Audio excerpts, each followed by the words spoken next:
Here's a great way to live longer, and it's easy. All you have to do is stand up. I noticed they got us up from our comfy desks for this. A new study suggests that if people sat 3 hours less each day and stood instead, it would add 2 years to their lives. Joining us now is Dr. James Levine, professor of medicine at the Mayo Clinic and the author of Move a Little, Lose a Lot. Good morning. Thanks for being here. My pleasure entirely. Good morning. How are you today? We're great. And we're up and moving. And we're up and moving. Yeah. I mean, I literally couldn't sit down while I was reading about this study that found that you take years off of your life just by sitting during the day. Yeah, I mean, this is really moving mainstream. The kettle has finally boiled. In the scientific community, we've been seeing studies over the last 5 to 10 years, diabetes, blood pressure, cancer. Finally, we're realizing that long-term sitting is bad for us. It's shaving years off our lives.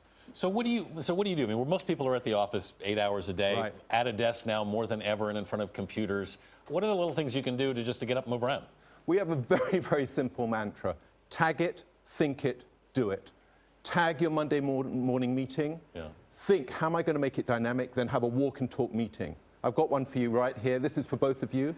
Put a little orange sticker on your telephone.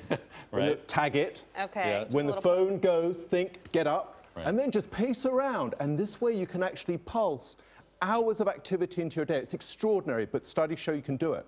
What is it about sitting that's so damaging for your health? Well, as soon as a person sits down, their blood sugar is affected, their blood pressure, their thinking, their mental processes are affected. And so if you do that for a prolonged period of time, and we're doing it for hours and hours every day, it's so harmful to our bodies. So do you just need to stand up more, or is it about walking around? And what about like sitting on those ergonomic chairs or those balls? Does that help? I tell you, last time I sat on an ergonomic ball, I fell off backwards. It didn't help me at all. Well, at least you were moving around. Yeah, I sure moved.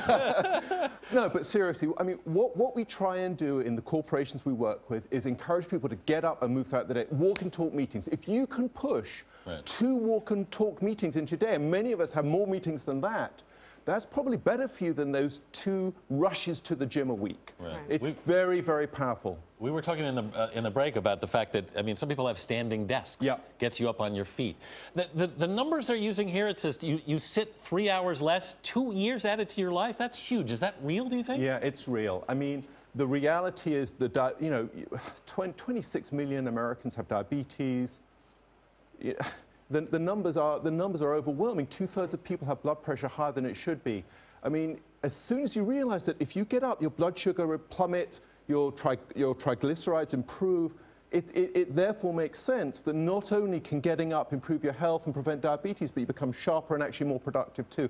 At this point, in America, we have no choice. We need dynamic working. Right, and it's a lot easier than just going to the gym. Just stand up. All right, Dr. James Levine, thank you so much for joining us this morning and getting us up out of our chairs. I appreciate it. My pleasure entirely. Stay moving. Okay.